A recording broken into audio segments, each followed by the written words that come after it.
Luca, continua com a gente então, porque para falar aí do funeral da Rainha Elizabeth II, a gente recebe agora aqui nos nossos estúdios o professor de Relações Internacionais, Marcos Vinícius de Freitas. Muito bem-vindo, professor. Um bom dia para o senhor. Um bom dia, um prazer estar com você, Cláudia, nesse dia histórico. Professor, essa é a sua área, né, especialidade em assuntos internacionais.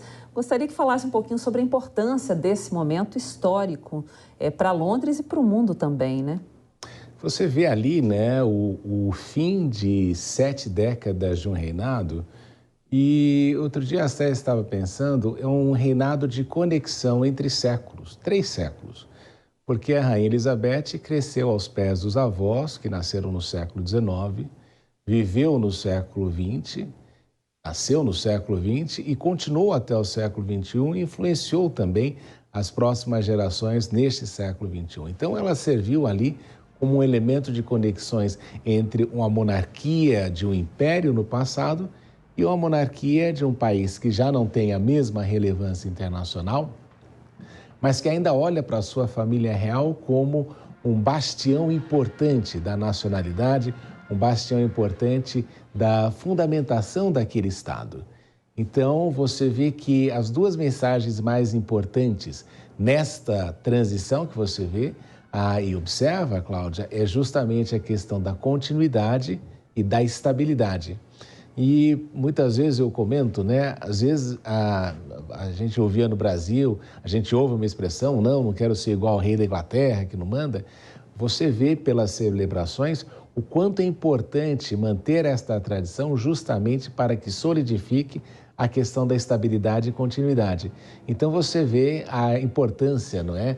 A primeira-ministra é que foi a Rainha Elizabeth para organizar um novo governo, para começar um novo governo. Então você vê que a importância deste papel simbólico é essencial para o país. E eu sempre comento que uma das características aí das monarquias constitucionais é o fato de elas contarem com este quarto poder. No Brasil a gente chamou de poder moderador, mas aqui é um poder simbólico de poder influenciar justamente os outros para que não saiam aí cada um descontrolando o outro, né? Criando aí aquela questão de os poderes serem independentes, mas jamais harmônicos. Então, a simbologia representa isso. E toda essa estrutura, este funeral, é justamente a despedida de alguém que soube respeitar esta tradição e também dar início aí ao novo reinado, justamente com essa exposição enorme que você observa do Príncipe Charles, viajando para todos os países do Reino Unido, participando de missas, participando de várias aclamações nos parlamentos, justamente para que se dê a ideia da estabilidade e da continuidade. Professor, e o fato do rei Charles não ser tão popular quanto a mãe pode mudar a percepção quanto à monarquia e principalmente dos mais jovens? É uma questão de tempo, né? Não podemos esquecer que a Rainha Elizabeth esteve 70 anos no trono e o Príncipe Charles, eu comentei uma vez, né, o estagiário que esperou mais tempo para assumir a função, mas ele vem preparado justamente entendendo que precisa a renovação deste elo entre o soberano e o povo. E é importante que isso aconteça.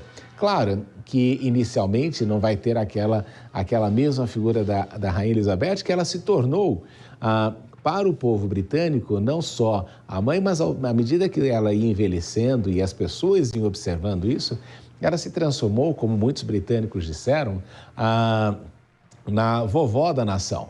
Não é aquela pessoa que você tem um carinho grande. Então, o Príncipe Charles vai ter que assumir essa função, claro que inicialmente sem a mesma taxa de aprovação, porque inclusive muitos vão trazer as reminiscências da questão da princesa Diana, vão falar também às vezes de ele ser um pouco impaciente no trato com algumas coisas, mas é uma questão de tempo, porque aí, Cláudia, não é a questão do indivíduo, não é o Príncipe Charles, é a coroa britânica. E é isso que é importante de lembrar aqui. O tributo que está sendo dado não é a Rainha Elizabeth, não é o tributo dado ao rei Charles III, mas é o tributo dado à coroa britânica como símbolo da nacionalidade. Professor, a gente está com o Sandro Machado, que é brasileiro, ele mora em Londres, já estava conversando com a gente. Vamos fazer uma última pergunta para ele agora. Sandro, finalizando, conta para a gente o que você espera da rotina, como deve ser daqui até domingo, nesses 4 dias em que Londres vai ter a visitação de muita gente aí para receber as últimas homenagens. Eu imagino que alguns eventos, inclusive até eventos esportivos, possivelmente possam ser cancelados. Eu entendo também que a rotina já alterou algumas regiões da cidade. Os próprios organizadores, eles pedem para a gente não evitar ir para essas regiões, e à medida que o tempo vai se passando, que se aproxima a segunda-feira, que é possivelmente o dia do enterro, né, do velório dela, e vai ficar ainda mais, vai aumentar ainda mais. Então, várias regiões está com restrição, comércios já estão orientando a gente a fazer um pequeno estoque de alimentos, e o supermercado que possivelmente pode ter um feriado na segunda-feira, eu acredito que vai acontecer. A rotina de trabalho mesmo das pessoas já está bem comprometida nesse sentido, né? Já todo mundo se organizando para ir dar o último adeus. Então, eu acredito que o assunto agora seja apenas esse, que as pessoas vão deixar um pouquinho de lado seus afazeres para dar o último adeus e na semana que vem retornam à vida normal. Muito bem, Sandro. Agradeço a sua participação aqui no Jornal da Manhã, segunda edição. Obrigada e um bom dia. Que a sua rotina aí volte logo à normalidade. Até mais. Eu que agradeço a todos. Um bom dia a todos. A gente continua aqui acompanhando imagens ao vivo de Londres. Estávamos falando sobre a percepção quanto à monarquia, com o professor que nos acompanha aqui no estúdio também. Professor, parlamentares australianos discutem uma possível saída do país do grupo de nações com a chefia de Estado, comandada pela monarquia do Reino Unido, que era conduzida pela Rainha Elizabeth II. E com a retirada, a Austrália deixaria de ser uma monarquia parlamentarista, poderia se tornar uma república.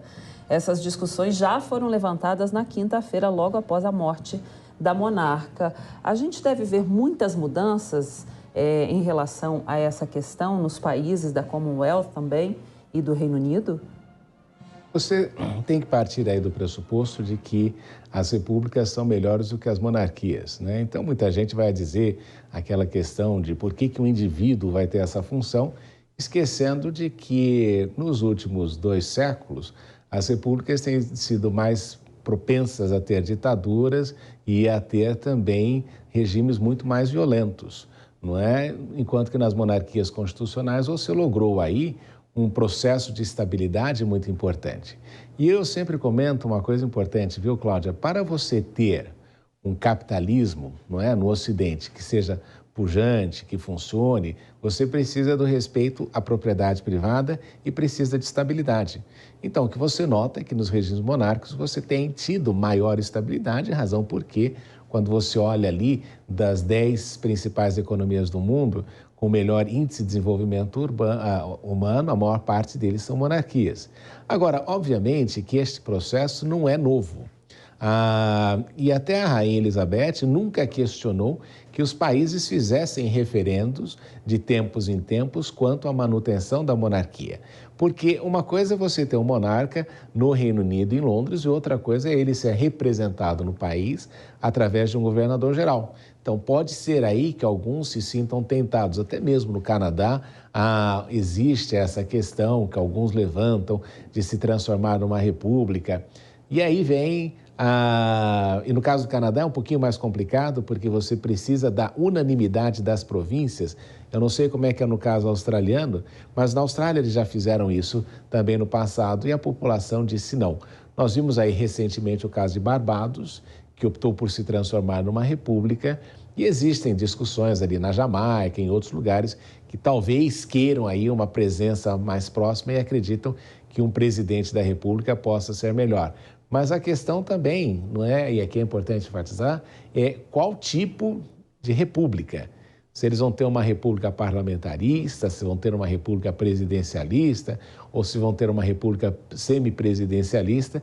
E o problema todo é que quando você olha para qualquer um desses, você tem complicações. Veja só, e aqui é rapidinho só. No caso de uma república presidencialista, o único modelo que funciona é o norte-americano, que tem aí também brigas homéricas entre os três poderes e muitas vezes o presidente não consegue governar quando não tem a maioria nas duas casas, nem mesmo com a Suprema Corte americana. Se for um regime semipresidencialista, você pode ter como a situação da França, que gera de tempos em tempos aquele conflito do presidente ser de um partido e o primeiro-ministro ser de outro partido, e aí eles dizem que é um governo de coabitação que também nunca deu certo. E a terceira opção é aquela em que você tem um presidente da República que é eleito pelo parlamento, mas não funciona como no caso italiano, não é? Que também tem crises de tempos em tempos e você vai observando isso. Não é o caso alemão, que é uma exceção, mas essa é a pergunta, qual dos modelos que eles vão optar depois, se quiserem fazer isso? A gente segue aí com as imagens ao vivo de Londres, onde acontece o cortejo com o corpo da Rainha Elizabeth II. Os filhos da Rainha Elizabeth, os dois netos, seguem, William e Harry seguem o caixão. O príncipe Harry e o príncipe Andrew são os únicos sem uniforme militar. Isso porque os títulos militares foram removidos e devolvidos à Rainha Elizabeth II. Do príncipe Harry foram retirados quando ele abriu mão do título real e do príncipe Andrew quando ele se envolveu num escândalo de abuso sexual e pedofilia em janeiro, início do ano agora. Lembrando que as ruas de Westminster ficam bem quietas, né? A gente vê pelas imagens, os canhões aí nesse momento aparecem, uma quietude bem incomum, né? Que sobre o que normalmente a gente se espera de Londres, né? São algumas das ruas mais movimentadas da capital, essas que vocês estão vendo nas imagens, mas que hoje estão dedicadas, né?